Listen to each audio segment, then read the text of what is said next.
पहले की बात है। एक छोटे से गांव के पास एक सुंदर जंगल था। उस जंगल में तरह तरह के पक्षी और जानवर रहते थे।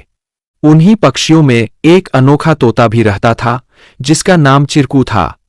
चिरकू को लोग सौभाग्यशाली तोता के नाम से जानते थे, क्योंकि जहां भी वह जाता वहां कोई न कोई चमत्कार हो जाता या किसी की किस्मत बदल जाती। गांव के लोग मानते थे कि अगर चिरकू उनके घर आ जाए तो उनके जीवन में सुख और समृद्धि आ जाती है। चिरकू हमेशा खुश रहता और अपनी मधुर आवाज में गाने गाता।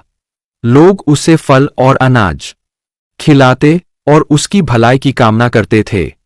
चिरकू भी गांव के लोगों से बहुत प्यार करता था और जहां भी जाता खुशियां बांटता।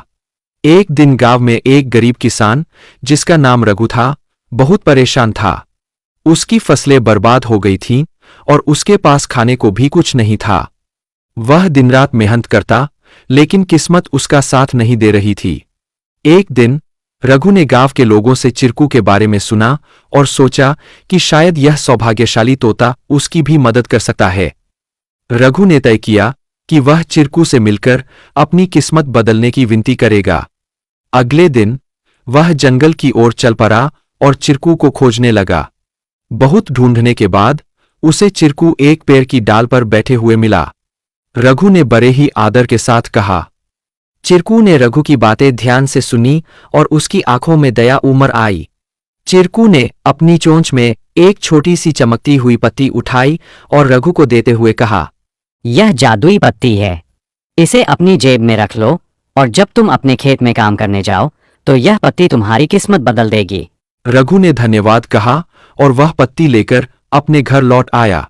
अगले दिन वह अपने खेत में काम करने के लिए गया। जैसे ही उसने खेत में जुताई शुरू की, अचानक से बारिश होने लगी। उसकी सूखी जमीन हरी भरी हो गई और थोड़े ही समय में उसकी फसलें लहलहा उठीं।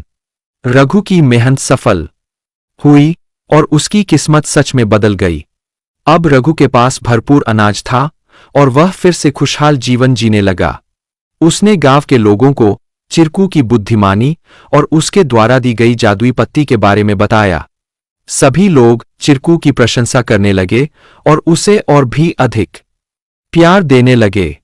लेकिन चिरकू ने रघु को एक बात कही थी, याद रखना, यह पत्ती सिर्फ तुम्हारी मेहनत का साथ देगी।